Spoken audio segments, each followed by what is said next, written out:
नमस्ते दोस्तों, न्याय वेदिका में आप सभी का स्वागत है। पिछले कुछ क्लासेस में हमने कवर कर लिया था arrival of European companies, British expansion in Indian territories, the revolt of 1857, peasant movements and tribal revolt, socio religious reform movement. आज हम देखेंगे development of press and education in India. Development of press and education in India के topic को start करने से पहले हम कुछ चीज़ों को समझ लेते हैं। Let me take a new slide. अगर हम बात करें प्रेस की और एजुकेशन की, तो आज हमें फ्रीडम ऑफ प्रेस मिला हुआ है आर्टिकल 19(1)(a) में ऑफ इंडियन कॉन्स्टिट्यूशन। और एजुकेशन की बात करें तो ये भी हमारा फंडामेंटल राइट है अंडर आर्टिकल 21(a) में। पर ये जो फंडामेंटल राइट है ये हमें बहुत ही संघर्ष के बाद मिला है। इससे पहले की स्थिति हमारी ऐसी नहीं थी। अब हम इसके विकास के चरणों को ही यहाँ देखेंगे कि ये एक लंबे संघर्ष का परिणाम रहा है कि हमें फ्रीडम ऑफ प्रेस और फ्रीडम ऑफ एजुकेशन मिला है। इसके पीछे हमें काफ़ी जद्दोजहद मशक्क़त करनी पड़ी थी, तब जाके ये फंडामेंटल राइट के रूप में हमें मिला है। वहीं हम आर्टिकल 21(a) की बात करें तो 6 से 14 साल के जितने बच्चे हैं उन्हें फ्री एंड कंपलसरी एजुकेशन देने की बात की गई है। फ्री एंड कंपलसरी एजुकेशन उनका फंडामेंटल राइट है। अब अगर हम प्रेस की बात करें तो प्रेस एक मोस्ट पावरफुल वेपन था, most powerful weapon of Indian nationalism की अगर हम बात करें तो ये मोस्ट पावरफुल वेपन था ऑफ इंडियन नेशनलिज्म का। इसने क्या किया कि जितने भी आइडियाज़ थे लोगों के उसको स्प्रेड करने का काम किया। स्प्रेड आइडियाज़ लाइक रिफॉर्म, जैसे हमने पिछले क्लास में देखा था सोशियो रिलीजियस रिफॉर्म, तो उसमें रिफॉर्म लाने का काम समाज में वो प्रेस ने किया था। दूसरा यूनिटी, इसने सभी धर्मों को एक साथ लाने का काम किया था। तीसरा स्वराज, इसने स्वराज स्थापित करने का काम किया था। जितने भी मूवमेंट होते थे और रिवॉल्ट होते थे उसकी सूचना लोगों तक पहुंचाई गई प्रेस के माध्यम से।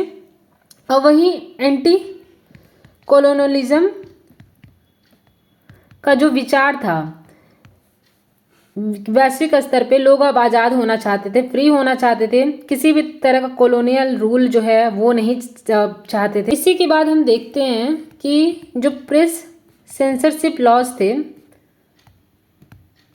सेंसरशिप लॉज, इन्हीं आइडियाज़ को रोकने के लिए जो भी अंग्रेजों के खिलाफ हुआ करते थे, ब्रिटिशर्स के खिलाफ हुआ करते थे, उन्हीं आइडियाज़ को ये लोग प्रिवेंट करने के लिए प्रेस सेंसरशिप लॉज लाया करते थे। इसके बारे में भी हम इस क्लास में देखेंगे। कुछ हम की टाइमलाइन जान लेते हैं, जैसे कि 1556 से लेके 57 तक जो है first printing press in India का विकास हुआ था। और अगर हम first printing press of India की बात करें तो ये पुर्तगीज़ के द्वारा यूज़ किया गया था इन गोवा, क्योंकि मैंने बताया था गोवा में इन्होंने अपना शासन स्थापित किया हुआ था। और ये मेनली यूज़ किया जाता था फॉर क्रिश्चियन लिटरेचर के लिए, क्रिश्चियन लिटरेचर, क्योंकि ये टाइम भी आप देखिए, ये टाइम है 1556 से 57 के बीच का। उसके बाद अगर हम 1674 की बात करें तो यहाँ पे first press by East India company start की गई थी। First press by East India company, और ये स्टार्ट किया गया था बॉम्बे में। इसके बाद अगर हम 1780 की बात करें तो यहाँ पे first newspaper in India launch किया गया था। फर्स्ट न्यूज़पेपर इन इंडिया, इसको हम लोग जानते हैं हिकीज़ बंगाल गजट के नाम से। ये इंपॉर्टेंट पॉइंट है, हिकीज़ बंगाल गजट, हिकीज़ बंगाल गजट। अगर हम इसके एडिटर की बात करें तो इसके जो संपादक थे, एडिटर थे, वो खुद जेम्स अगस्टस हिक्की थे, इसलिए इसे हिक्कीज़ बंगाल गजट कहा जाता है। जेम्स अगस्टस हिक्की, इन्हें ही फादर ऑफ इंडियन जर्नलिज्म माना जाता है, फादर ऑफ इंडियन जर्नलिज्म। और इस न्यूज़पेपर को 1782 में सप्रेस करने का काम किया गया था, क्योंकि ये जितने भी ब्रिटिश ऑफिशियल्स होते थे उनको ये क्रिटिसाइज करता था, criticise British officials, British officials. उसके बाद अगर हम बात करें 1826 की, तो यहाँ पे हमारा फर्स्ट हिंदी न्यूज़पेपर पब्लिश हुआ था। यहाँ पे ये ध्यान रखिएगा, फर्स्ट हिंदी न्यूज़पेपर है, और इससे पहले जो न्यूज़पेपर लॉन्च किया गया था वो फर्स्ट न्यूज़पेपर इन इंडिया था। ये फर्स्ट हिंदी न्यूज़पेपर है। इसका नाम था उदंत मार्तंड, उदंत मार्तंड, और इसे जो है कलकत्ता से लॉन्च किया गया था। इसके एडिटर का नाम भी इम्पॉर्टेंट है, जुगल किशोर शुक्ला।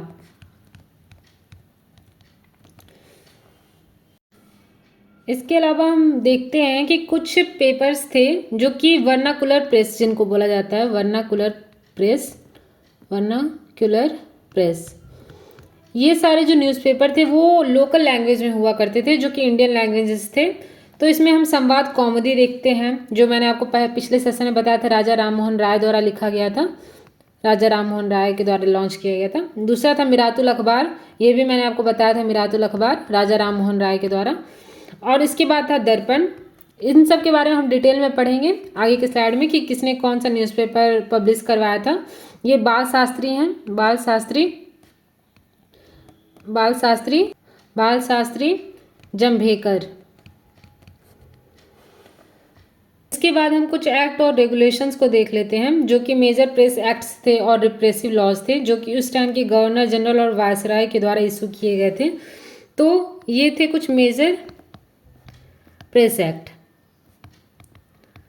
इसमें हम पढ़ते हैं, एक था 1799 का सेंसरशिप ऑफ प्रेस एक्ट, इन सब के बारे में हम डिटेल में देखेंगे। उसके बाद 1823 में भी आया था लाइसेंसिंग रेगुलेशन एक्ट, 1835 का था मेडकॉफ एक्ट, और उसके बाद 1857 का था लाइसेंसिंग प्रेस एक्ट, 1878 का था वर्नाकुलर प्रेस एक्ट, और उसके बाद 1908 का था इंसाइटमेंट टू ऑफेंसेस एक्ट, 1908 का, 1910 का हम इंडियन प्रेस एक्ट की बात करेंगे। तो ये सब भी हम आज देखने वाले हैं। उसके बाद कुछ important newspapers and their roles की बात करते हैं। कुछ इंपॉर्टेंट न्यूज़पेपर भी उस समय लॉन्च किए गए थे भारतीयों के द्वारा। इसमें कुछ इंपॉर्टेंट न्यूज़पेपर की बात करें तो एक था केसरी और एक था मराठा।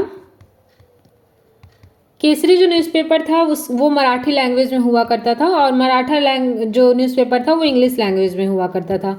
इन दोनों के जो एडिटर थे वो थे बाल गंगाधर तिलक, बाल गंगाधर तिलक। और उसके बाद अगर हम दूसरे न्यूज़पेपर की बात करें तो एक था अमृता बाजार पत्रिका, अमृता बाजार पत्रिका।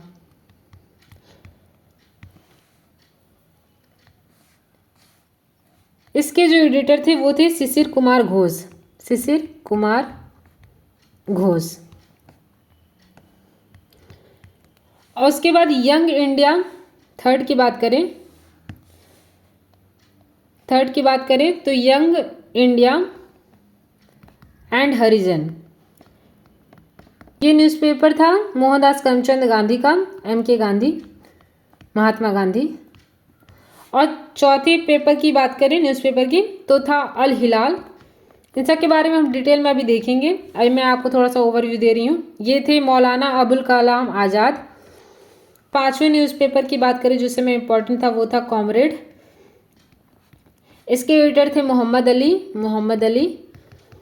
और उसके बाद छठवें न्यूज़पेपर की बात करें तो वो था वंदे मातरम, वंदे मातरम। इसमें दो नाम इम्पॉर्टेंट हैं, अगर दोनों में से कोई भी ऑप्शन में दिया हो तो आप लगा सकते हैं, BC Paul and Aurobindo Ghosh, Aurobindo Ghosh. उसके बाद अगर हम सातवीं पत्रिका की बात करें तो ये था युगांतर, युगांतर। ये इसके एडिटर थे बारिंद्र घोष, बारिंद्र घोष। अब हम डेवलपमेंट ऑफ एजुकेशन को देख लेते हैं। डेवलपमेंट ऑफ एजुकेशन, जो प्रेस था और जब ये एजुकेशन से जुड़ गया तो इसने जो मिडिल मैन थे, जो भी मिडिल क्लास के लोग थे, मिडिल क्लास पर्सन्स, उनको इसने अपलिफ्टमेंट करने का काम किया, क्योंकि एजुकेशन जो है अब लोगों तक पहुंच गया प्रेस के माध्यम से। जो भी जानकारी थी वो मिडिल क्लास तक पहुंचने लगी और इसलिए इसे ये दोनों ने मिलके एक काम किया था बैकबोन ऑफ फ्रीडम स्ट्रगल का, बैकबोन ऑफ फ्रीडम स्ट्रगल। तो प्रेस और एजुकेशन को बैकबोन ऑफ फ्रीडम स्ट्रगल कहा जाता है। अब अगर हम डेवलपमेंट ऑफ एजुकेशन की बात करें तो इसका डेवलपमेंट 3 फेजेस में हुआ था। पहला है orientalist phase, orientalist phase. Second है एंग्लिसिस्ट फेज, एंग्लिसिस्ट फेज। और तीसरा है नेशनलिस्ट फेज, नेशनलिस्ट फेज। अगर हम ओरिएंटलिस्ट फेज की बात करें तो ये इस बिलीफ पे चलता था कि हमें जो ट्रेडिशनल इंडियन लर्निंग है उसको सपोर्ट देना चाहिए, ताकि हम ऐसे क्लास ऑफ इंडियन को क्रिएट कर सकें जो कि ब्रिटिश एडमिनिस्ट्रेशन में हेल्प कर सकें।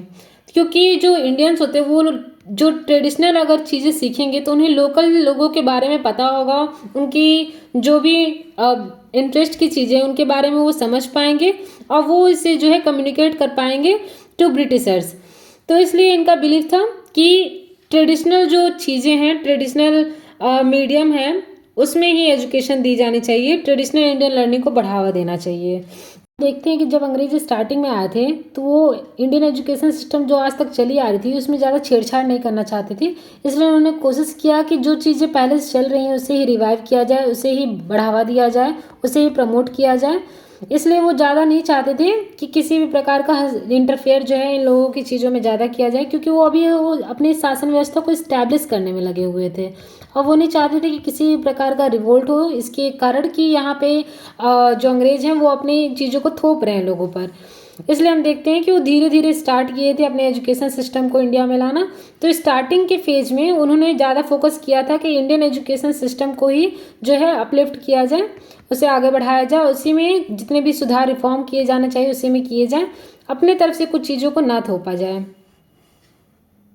इसी के जो है हम अंतर्गत देखते हैं कि कलकत्ता में मदरसा जो है वो इस्टेब्लिश किया गया था 1781 में वॉरेन हेस्टिंग्स के द्वारा। इसके बारे में हम देखेंगे स्लाइड में अपने। और उसके बाद संस्कृत कॉलेज इस्टेब्लिश किया गया था 1791 में बनारस में। और उसके बाद चार्टर एक्ट 1813 में भी 1 लाख रुपए प्रमोशन के लिए दिए गए थे फॉर ओरिएंटल लिटरेचर। जितने भी लिटरेचर के प्रमोशन के लिए 1 लाख रुपए यहाँ पे 1813 के चार्टर से 1 लाख रुपए दिए गए थे। उसके बाद हम अगर एंग्लिसिस्ट फेज की बात करें तो इसका मेन बिलीफ ये था कि वेस्टर्न एजुकेशन जो है वो कहीं ना कहीं सुपीरियर है जो इंडियन नॉलेज है।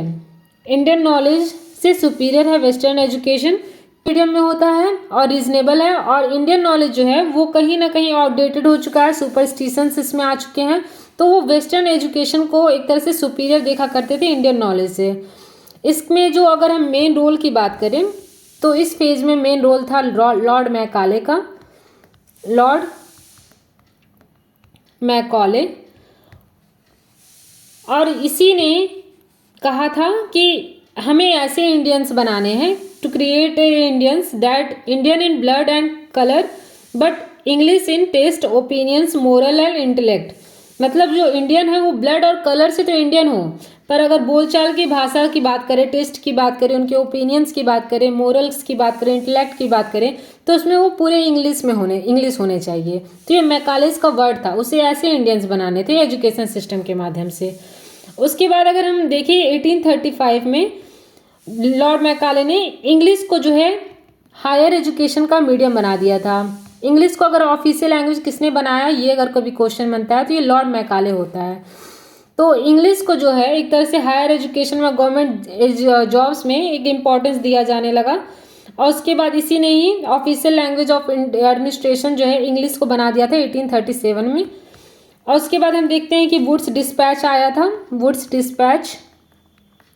डिस्पैच ये आया था 1854 में। इसे Magna carta of Indian education कहा जाता है, जिसने कि फॉर्मलाइज्ड किया था। इसने फॉर्मलाइज्ड किया था इंग्लिश प्लस वर्नाकुलर सिस्टम।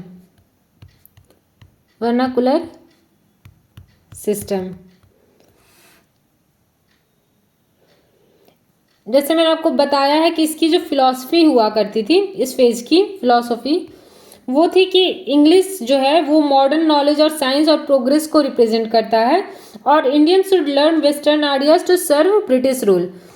यानी कि वो अच्छी तरह से ब्रिटिश रूल को इंडिया में सर्व करा पाए, इसके लिए उन्हें इंग्लिश का नॉलेज जो है होना बहुत ज़रूरी है।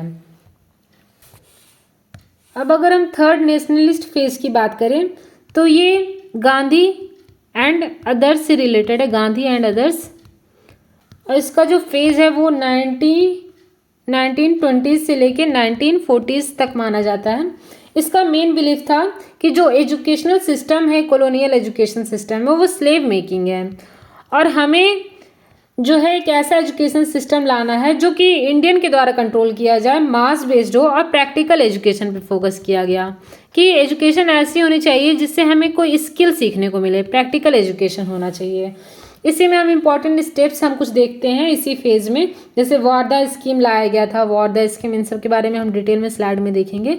वारदा स्कीम था, और उसके बाद हम देखते हैं फ्री एंड कंपल्सरी एजुकेशन की बात की गई थी अप टू 7 ईयर्स। और उसके बाद हम देखते हैं कि कांग्रेस कुछ मिनिस्ट्रीज भी इस्टेब्लिश कर दी गई थी जो कि मेनली एजुकेशन पे फोकस करके चलती थी। तो ये जो है 3 फेज में हम देखते हैं कि एजुकेशन का डेवलपमेंट हुआ था। अब हम अपने स्लाइड पर आते हैं। 1 मिनट, ये है हमारी स्लाइड। यहाँ पे देखिए कुछ की पॉइंट्स मैंने फैक्ट बता दिए हैं कि क्वेश्चन फैक्ट से बनते हैं। मैंने आपका एक बेस मजबूत करने के लिए मैंने आपको थोड़ा सा ओवरव्यू दे दिया था ताकि आपको ये सारी चीज़ें समझ में आए और एक फ्लो बना रहे आपके पढ़ाई करने का। तो इसमें अगर हम देखें तो फर्स्ट प्रिंटिंग प्रेस देखिए यहाँ पे इंट्रोड्यूस्ड बाय पुर्तगीज, जो मैंने आपको बताया था, गोवा में इस्टेब्लिश किया गया था 1556 से 57 के बीच। यूज फॉर रिलीजियस बुक्स, ये बस रिलीजियस बुक्स के लिए इसे यूज किया जाता था। Christian literature in Tamil, Konkani etc. उसके बाद first press of by East Indian company की बात करें, ईस्ट इंडिया कंपनी के द्वारा जो फर्स्ट प्रेस इस्टेब्लिश किया गया था वो बॉम्बे, मुंबई में इस्टेब्लिश किया गया था 1674 में for official and machinery use के लिए। तो हम यहाँ देखते हैं कि फर्स्ट प्रिंटिंग प्रेस जो है वो स्टार्टिंग में 1556 से 57 के बीच पुर्तगीज़ के द्वारा स्टार्ट किया गया था, और 1674 में जाके ईस्ट इंडिया कंपनी के द्वारा first printing press Bombay, Mumbai में स्टैब्लिश किया गया था। अगर हम फर्स्ट न्यूज़पेपर की यहाँ बात करें तो देखिए हिकीज़ बंगाल गजट जो था वो इंडियाज़ फर्स्ट न्यूज़पेपर था जो कि 1780 में कलकत्ता से पब्लिश किया गया था, और इसके फाउंडर एडिटर थे जेम्स ऑगस्टस हिक्की, इसलिए इसे हिकीज़ बंगाल गजट कहा जाता है। इन्हें फादर ऑफ इंडियन जर्नलिज्म कहा जाता है। इसका लैंग्वेज इंग्लिश हुआ करता था, और known for bold criticism of British official, ये ब्रिटिश ऑफिसर्स का क्रिटिसिज्म करता था, इसलिए इसका सप्रेशन हुआ था 1782 में। उसके बाद फर्स्ट हिंदी न्यूज़पेपर की बात करें तो ये था उदंत मार्तंड, और इसका ईयर था 30 मई 1826। इसे भी कलकत्ता से लॉन्च किया गया था, और इसके एडिटर थे जुगल किशोर शुक्ला, और ये वीकली हुआ करता था। Short lived, close after few months due to low leadership. यहाँ पे आपको इम्पॉर्टेंट है इसका नाम, इसका जो जहाँ से इसको पब्लिश किया जाता था कैलकाटा, और एडिटर इसके थे जुगल किशोर शुक्ला। उसके बाद देखिए फर्स्ट वर्नाकुलर न्यूज़पेपर, वर्नाकुलर मतलब इंडियन लैंग्वेज में, वहाँ के लोकल लैंग्वेज में पब्लिश किया गया था। दिग्दर्शन को फर्स्ट वर्नाकुलर न्यूज़पेपर माना जाता है। ये बंगाली में लिखा गया था, बंगाली में 1818 में, और सेरामपुर मिशन के अंतर्गत इसे पब्लिश किया गया था। फर्स्ट उर्दू न्यूज़पेपर की बात करें तो देखिए मिरातुल अखबार, जो मैंने राजा राम मोहन राय को पिछले सेशन में आपको बताया था। और उसके बाद फर्स्ट मराठी न्यूज़पेपर की बात करें तो ये दर्पण था, ये बाल शास्त्री जांभेकर के द्वारा इसे पब्लिश किया गया था। उसके बाद हम कुछ ब्रिटिश सपोर्टेड प्रोमिनेंट न्यूज़पेपर की बात करें जो ब्रिटिशर्स के द्वारा जिसको सपोर्ट मिला था, वो था टाइम्स ऑफ इंडिया, जो कि 1838 में बॉम्बे एज बॉम्बे टाइम्स जो है लॉन्च किया गया था। उसके बाद द पायोनियर, ये इलाहाबाद से पब्लिश किया गया था। उसके बाद स्टेट्समैन, ये कलकत्ता से पब्लिश किया गया था। ये उतना इंपॉर्टेंट नहीं है। हम कुछ एक्ट और रेगुलेशन देख लेते हैं। सेंसरशिप ऑफ प्रेस एक्ट, ये 1799 में लॉर्ड वेलेस्ली द्वारा स्टार्ट किया गया था। इसकी अगर नेचर की बात करें तो ये एक प्री सेंसरशिप था during wars, pre censorship during wars, ship during wars. हमने पहले ही देखा है कि ये जो एरा था 1799 का, ये एक तरह से एक ऐसा एरा था जहाँ पे बहुत सारी यूरोपियन कंपनीज खुद को इस्टेब्लिश करना चाह रही थी। तो इस समय वॉर्स का माहौल था। अगर हम वैश्विक स्तर पे भी देखें तो एक वॉर छिड़ी हुई थी। तो ये प्री सेंसरशिप ड्यूरिंग वॉर ये इसलिए लाया गया था। और लाइसेंसिंग रेगुलेशन की बात करें तो ये 1823 में से पब्लिश किया गया था जॉन एडम्स के द्वारा। और इसका जो है मेन नेचर की बात करें तो ये लाइसेंस नीडेड फॉर प्रेस, ये इसने एक लाइसेंस सिस्टम की बात की थी कि प्रेस में एक लाइसेंस सिस्टम होना चाहिए। और उसके बाद इंडियन प्रेस एक्ट की बात करें, इसे मेटकॉफ एक्ट भी कहते हैं, इसे ध्यान दीजिएगा। इंडियन प्रेस एक्ट को मेटकॉफ एक्ट कहते हैं। इसे 1835 में इसे पब्लिश किया गया था। और इस टाइम पे गवर्नर जनरल और वायसराय थे चार्ल्स मेटकॉफ। इसका जो है मेन मोटिव था कि इसने जो प्री सेंसरशिप था उसे प्री सेंसरशिप को रिमूव कर दिया था। और इसलिए इन्हें जो है कहा जाता है liberator of Indian press, liberator of Indian press, Indian press. Press का जो मुक्तिदाता है उसे मेटकॉफ को कहा जाता है। ये मैंने आपको पहले भी एक बार बताया हुआ है, क्योंकि इसने जो प्री सेंसरशिप जो लॉज थे उसको रिमूव किया था। उसके बाद लाइसेंसिंग प्रेस एक्ट की बात करें तो 1857 में ये आया था। और उस टाइम पे गवर्नर जनरल थे लॉर्ड कैनिंग। इसने री इम्पोज आफ्टर 1857 रिवोल्ट, ये 1857 रिवोल्ट जब हो गया था तो इसने प्रेस एक्ट पे लाइसेंसिंग के लिए इसे लाया गया था। उसके बाद अगर हम वर्नाकुलर प्रेस एक्ट की बात करें, ये इंपॉर्टेंट है, ये लॉर्ड लिटन के टाइम पे लाया गया था 1878 में। ये जो है इसका मेन एम था targeted Indian language papers, no trial needed for seizure, यानी कि ये जितने भी इंडियन लैंग्वेज के जितने पेपर्स होते थे उन पे इन्होंने टारगेट किया था। इंग्लिश न्यूज़पेपर पे टारगेट नहीं किया था, ये ध्यान दीजिएगा। केवल जो लोकल लैंग्वेज में पेपर होते थे, क्योंकि यही जो है एक तरह से लोगों को भड़काने का काम किया करते थे। और इन्हें ये जो लोगों तक लोकल लैंग्वेज के पेपर जाना सीडीसीएस इसे माना जाता था कि राजद्रोह किया जा रहा है। और इसके लिए नो ट्रायल, कोई भी ट्रायल नहीं दिया जाता था। और डायरेक्ट इस पे जो है बैन लगा दिया जाता था, सीजर कर दिया जाता था जो भी पब्लिकेशंस किए जाते थे।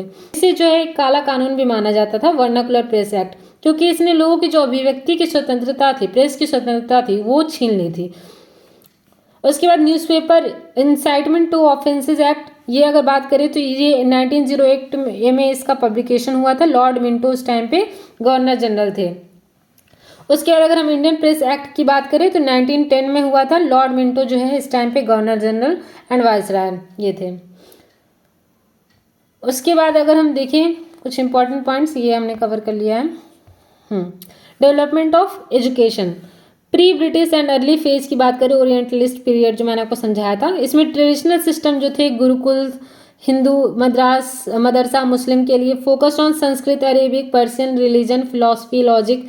मैंने आपको समझाया था कि जो ओरिएंटलिस्ट पीरियड था वो एक तरह से इंडियन ट्रेडिशनल जो नॉलेज था उस पर फोकस करके चलता था। इसमें अगर हम देखते हैं तो कलकत्ता में मदरसा 1781 में इस्टेब्लिश किया गया था वॉर्नर हेस्टिंग्स के द्वारा।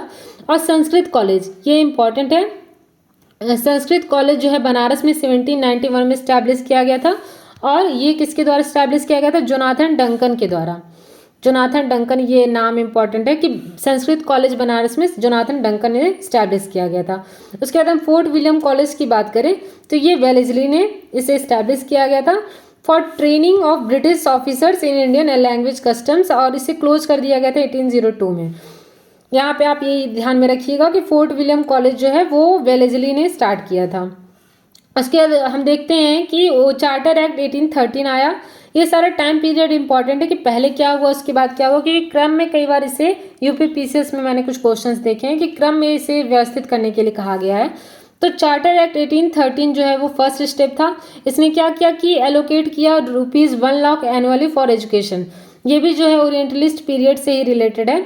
इसने भी जितने भी इंडियन जो ट्रेडिशनल नॉलेज है उनको अपलिफ्ट करने के लिए, उस चीज़ को बढ़ावा देने के लिए, प्रमोट करने के लिए 1 लाख एनुअली देने की बात की थी। Revival and promotion of literature, encouragement of learned natives sciences and led to orientalist versus anglicist debate. अब हम बात करते हैं मैकॉलेज मान्यूट की, जो कि 1835 में, ये डेट इंपॉर्टेंट है। इसके बाद क्या हुआ, चार्टर एक्ट 1830 के बाद मैकॉलेज का मैन्यूट आया था, जो कि इंग्लिश एजुकेशन एक्ट इसे कहा जाता है। लॉर्ड मैकाले अंडर बेंटिक के द्वारा इसे लॉन्च किया गया था।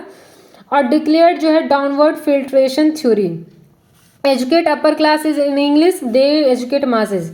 ये जो डाउनवर्ड फिल्ट्रेशन थ्योरी थी, इसमें क्या होता था कि कुछ अपर क्लास के लोगों को जो है इंग्लिश में एजुकेशन दे दी जाती थी, और ये लोग क्या करते थे, मास को, जो मास पीपल होते थे उनको जो है अपना नॉलेज जो है इंग्लिश में दे दिया करते थे, या फिर जो भी अपने लैंग्वेज में उन्हें समझा दिया करते थे।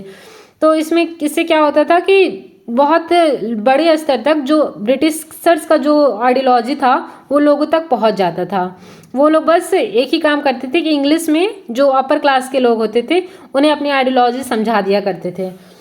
देखिए, English and as medium, western sciences literature over oriental learning. Oriental learning से सुपीरियर माना गया था कि इंग्लिश को एज ए मीडियम होना चाहिए। इसका रिजल्ट क्या हुआ कि shift from oriental to western education. अब ओरिएंटल से वेस्टर्न एजुकेशन की तरफ जो है वो चीज़ें जाने लगी। और इंग्लिश को देखिए, यहाँ पे लिखा है इंग्लिश एज ऑफिशियल लैंग्वेज, वो 1837 में मैकॉलेज मान्यूट के द्वारा किया गया था। उसके बाद अगर हम वुड्स डिस्पैच की बात करें तो इसे Magna carta of Indian education भी कहा जाता है। ये सर चार्ल्स वुड के द्वारा लाया गया था। इसकी कुछ की रिकमेंडेशन थे, उसे हम देख लेते हैं। State responsibility for education, vernacular eight primary. इसने क्या किया कि इसने थोड़ा सा सुधार करने की कोशिश की कि अभी तक जितना भी प्राइमरी एजुकेशन था वो भी मैन्यूट्स के द्वारा, मैकॉलेज मैन्यूट के द्वारा इंग्लिश में दिए जाने लगी थी। पर इसने कहा कि नहीं, वर्नाकुलर एट प्राइमरी लेवल में हमें लोकल लैंग्वेज पे ही फोकस करके चलना चाहिए, और हायर स्टडी पे हमें इंग्लिश को लेके चलना चाहिए। और इसने grants in aid system start किया, इस्टेब्लिशमेंट ऑफ यूनिवर्सिटीज स्टार्ट की, टीचर ट्रेनिंग, वुमेन एजुकेशन पे फोकस किया, और इसी के द्वारा लेड टू यूनिवर्सिटी इन कलकत्ता, बॉम्बे, जो मेन सिटीज़ थी उस टाइम पे, कलकत्ता, बॉम्बे और मद्रास, वहाँ पे इसने यूनिवर्सिटी इस्टेब्लिश की। उसके बाद हम देखते हैं कि हंटर कमीशन आया 1882 से 1883 के बीच। प्राइमरी एंड सेकेंडरी फोकस इसका था। पहला ये अपॉइंटेड बाय लॉर्ड रिपन के द्वारा अपॉइंट किया गया था।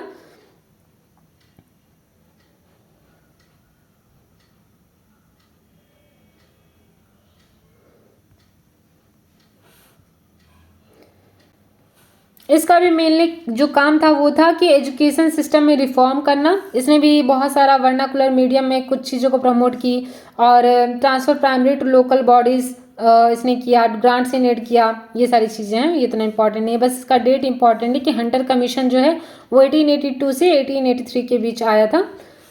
उसके बाद अगर हम देखें तो इंडियन यूनिवर्सिटीज़ एक्ट, ये 1904 में आया था, बेस्ड ऑन रेले कमीशन पे ये बेस्ड था, Raleigh commission under Lord Curzon. इस टाइम पे गवर्नर जनरल थे लॉर्ड कर्जन। उसके बाद government control over universities increase, affiliation rules tighten, aimed at quality but criticise repressive.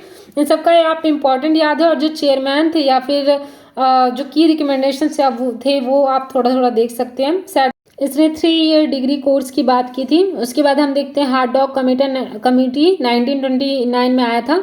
इसके ये अपॉइंटेड किया गया था साइमन कमीशन के द्वारा, और इसका फोकस था क्वालिटी ओवर क्वांटिटी, क्वालिटी के ऊपर क्वांटिटी को फोकस किया जाए।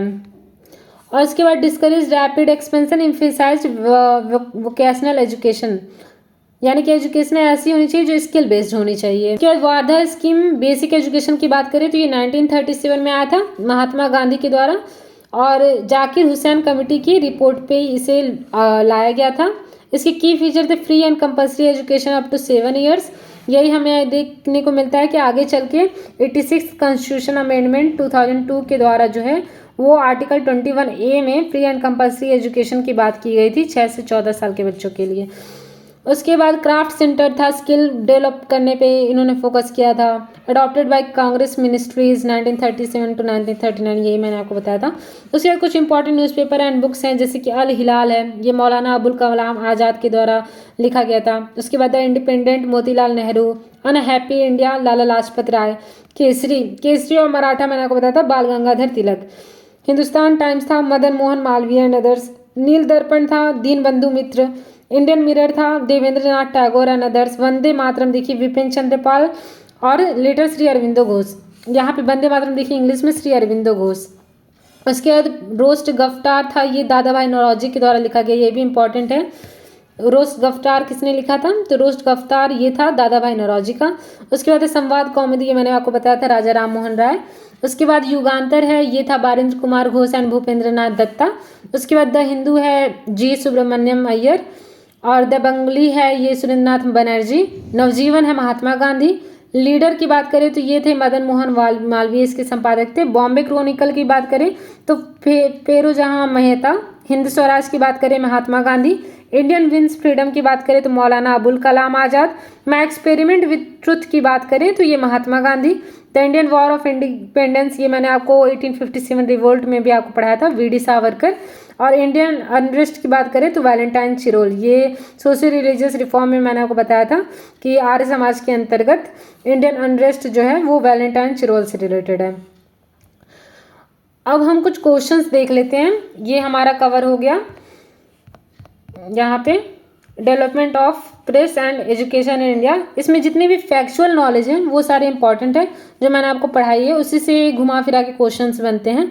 और यहाँ पे जितने भी मैंने आपको न्यूज़पेपर एंड बुक्स बताया है ये इंपॉर्टेंट है, क्योंकि अगर आपको ये सारी न्यूज़पेपर एंड बुक्स याद हैं तो आप एलिमिनेट कर लेंगे और उसमें से एक ऑप्शन जो है आपको कहीं ना कहीं मिल जाएगा। बस आपको ये चीज़ें क्लियर होनी चाहिए। उसके बाद हम क्वेश्चन देख लेते हैं कुछ जो प्रीवियस ईयर में पूछे गए हैं।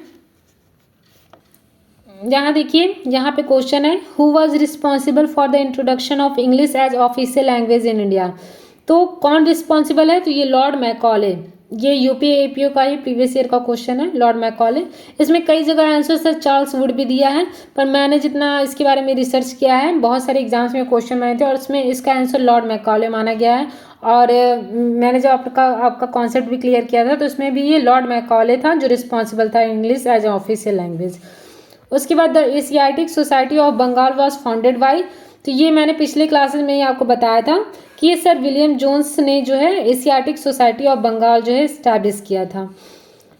उसके बाद है in the Hunter commission report special emphasis was laid on the development of, तो ये मैंने आपको बताया था, ये प्राइमरी एजुकेशन पे जो है हंटर कमीशन रिपोर्ट, देखिए यहाँ पे एक मिनट, हाँ देखिए, Hunter commission transfer primary to educational bodies और प्राइमरी एजुकेशन के एक्सपेंशन की हंटर कमीशन ने बात की थी। उसके बाद नेक्स्ट क्वेश्चन देखते हैं, arrange the following events in their chronological order and select the correct answer from the quotes given below. सबसे पहले हम यहाँ देखते हैं कि वुड्स डिस्पैच आया था, वुड्स डिस्पैच, और उसके बाद हम देखते हैं हंटर कमीशन आया, उसके बाद हम देखते हैं कि सैडलर कमीशन आया, और उसके बाद हम देखते हैं कि सार्जेंट प्लान आया था। तो यहाँ पे हमारा डी ऑप्शन सही हो जाएगा। आप नोट्स में भी देख लीजिए, यहाँ पे देखिए सबसे पहले वुड्स डिस्पैच आया है, उसके बाद हम देखते हैं हंटर कमीशन, उसके बाद है यहाँ पे, उसके बाद सैडलर कमीशन आया और उसके बाद सार्जेंट प्लान आया था। तीन भी आप कर लेंगे तो फिर उसके बाद आपको इसमें दिक्कत नहीं होगा। सी ए बी आप क्रम में कर लेंगे तो डी आ जाएगा दूसरा ऑप्शन। उसके बाद है lord Macaulay was related to, तो लॉर्ड मैकॉले किससे रिलेटेड थे, तो ये थे इंग्लिश एजुकेशन से। The propounder of filtration theory in India education policy, Indian education policy, तो ये थे मैकॉले। मैंने आपको बताया कि फिल्ट्रेशन थ्योरी में क्या होता था कि एक अपर क्लास के लोगों को एजुकेशन इंग्लिश मीडियम में दे दी जाती थी और मास लोगों तक उसे पहुंचाने का काम करते थे उस एजुकेशन को, तो ये इसका आंसर मैकॉले हो जाएगा। उसके बाद हम दूसरे क्वेश्चन की बात करें तो when was the first madrasa set up by British in India. First madrasa की बात करें तो ये इस्टेब्लिश किया गया था कैलकाटा में, ये भी हमने देखा है, एक मिनट यहाँ पे देखिए कैलकाटा, यहाँ पे मदरसा इस्टेब्लिश किया गया था 1781 में। उसके बाद नेक्स्ट क्वेश्चन की तरफ बढ़ते हैं। Which act of British government granted ₹1,00,000 for education in India for the first time. ये भी हमने देखा है कि जो चार्टर एक्ट 1813 था, इसने क्या किया था, 1,00,000 रुपए फॉर एजुकेशन दिया था। यहाँ पे हमने देखा है, यहाँ देखिए चार्टर एक्ट 1830 ने एलोकेट किया था ₹1,00,000 एनुअली फॉर एजुकेशन। उसके बाद हम नेक्स्ट क्वेश्चन देखते हैं। Sadler commission was related to, तो ये किससे रिलेटेड है, एजुकेशन से रिलेटेड है।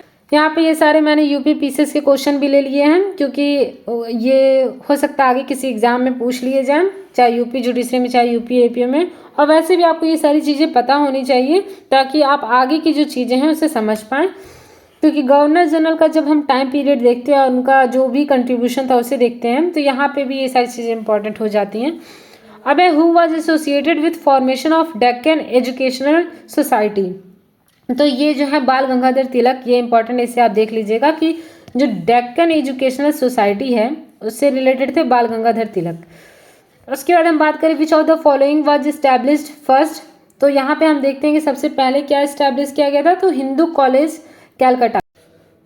यहाँ हम हिंदू कॉलेज कैलकाटा की बात करें तो इसे जो है 1817 में इसे इस्टेब्लिश किया गया था राजा राम मोहन राय के द्वारा, डेविड हेयर के द्वारा और अदर्स के द्वारा। यानी कि Raja Ram Mohan Roy, David Hare plus David Hare और इसी को बाद में प्रेसिडेंसी कॉलेज बोला गया था, प्रेसिडेंसी कॉलेज, क्योंकि ये जो बंगाल प्रेसिडेंसी था उसके अंतर्गत आता था। और वहीं अगर हम दिल्ली कॉलेज की बात करें तो ये जो है इस्टेब्लिश किया गया था 1825 में, और मेयो कॉलेज इस्टेब्लिश किया गया था 1875 में, और मोहम्मद एंग्लो ओरिएंटल कॉलेज ये 1875 में इस्टेब्लिश किया गया था। यानी कि सबसे पहले जो है उसे हिंदू कॉलेज कैलकाटा को इस्टेब्लिश किया गया था। उसके बाद अगर हम फर्स्ट न्यूज़पेपर इन इंडिया की बात करें तो ये था हमारा बंगाल गजट, जो मैंने आपको बताया था हिक्कीज बंगाल गजट, तो ये फर्स्ट न्यूज़पेपर इन इंडिया था।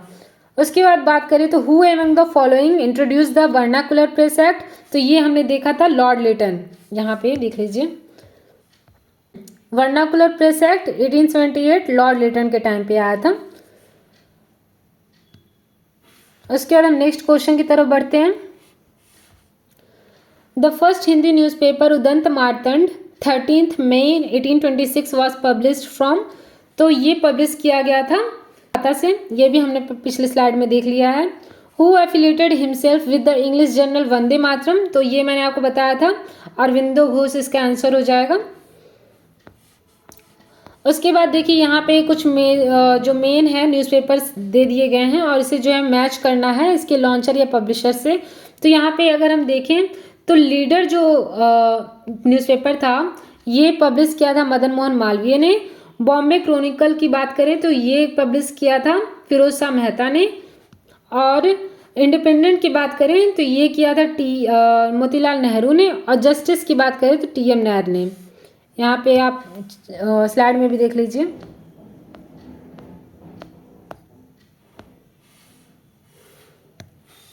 यहाँ पे आप देख लीजिए, लीडर है मदन मोहन मालवीय और बॉम्बे क्रॉनिकल है फिरोज शाह मेहता। यहाँ पे आप अगर दो भी एलिमिनेट कर लेंगे, लीडर मदन मोहन मालवीय और बॉम्बे क्रॉनिकल फिरोज शाह मेहता, तो यहाँ पे 1, 2 ऑप्शन का सही हो जाएगा, तो ये ऑप्शन सही हो जाएगा। बाकी 4, 3 भी आप देख सकते हैं। तो मैं आपको ये बता रही हूँ कि अगर आप यहाँ पे जितने चार्ट में जो न्यूज़पेपर एंड बुक्स दिए गए हैं, अगर आप इसे भी अच्छे से रिवाइज कर लेते हैं तो आपका काम हो जाएगा। अब देखिए ये क्वेश्चन, यहाँ पे अगर आपको पता है कि मिरातुल अखबार जो है वो राजा राम मोहन राय से रिलेटेड है, केसरी जो है वो बाल गंगाधर तिलक से रिलेटेड है, और यंग इंडिया जो है वो आपका महात्मा गांधी से रिलेटेड है। तो यहाँ पे आप जो है 1, 2, 3 ये चीज़ एलिमिनेट कर लेंगे और यहाँ पे आपका डी ऑप्शन सही हो जाएगा। भले ही आपको समाचार दर्पण ना पता हो, पर तीन आपको अगर पता है तो आप यहाँ पे इस क्वेश्चन को सॉल्व कर सकते हैं। उसके बाद है which one of the following is not correctly matched, तो यहाँ पे बाल गंगाधर तिलक हमने देखा कि ये जो है केसरी जो न्यूज़पेपर इन्होंने स्टार्ट किया था। एनी बेसेंट का हमने देखा था न्यू इंडिया। दादा भाई नौरोजी का मैंने आपको बताया था रस्त गफ्तार। तो यहाँ पे BR अम्बेडकर जो है ये इंडिपेंडेंट नहीं होगा, ये ऑप्शन गलत है। अब हम नेक्स्ट क्वेश्चन की तरफ आते हैं। यहाँ पे बेंगली जो है वो न्यूज़पेपर लिखा गया था सुरेंद्रनाथ बनर्जी के द्वारा, और बंगवासी ये लिखा गया था जोगेंद्रनाथ बोस के द्वारा, वंदे मातरम अरविंदो घोष, और उसके बाद अमृत बाजार पत्रिका मोतीलाल नेहरू के द्वारा। तो ये इसका आंसर हो जाएगा बी, ये आंसर सही है। तो इस तरह आज हमने समझ लिया है development of press and education in India, और इससे रिलेटेड जितने भी यूपी एपीओ या फिर जुडिशरी में और यूपी पीसीएस के वेरियस एग्जाम्स जो क्वेश्चन पूछे गए थे वो हमने सॉल्व कर लिया है। अब हम नेक्स्ट सेशन में formation of Indian national Congress देख लेंगे। अगर आपको ये क्लासेज अच्छी लगती हैं तो इसे ज़्यादा से ज़्यादा लाइक कीजिए, शेयर कीजिए, सब्सक्राइब कीजिए, और इस स्लाइड से रिलेटेड पीवाईक्यू से रिलेटेड किसी भी प्रकार का अपडेट चाहिए होगा तो उसके लिए डिस्क्रिप्शन बॉक्स में हमारा टेलीग्राम लिंक है, आप उसे ज्वाइन कर लीजिएगा। Thank you so much.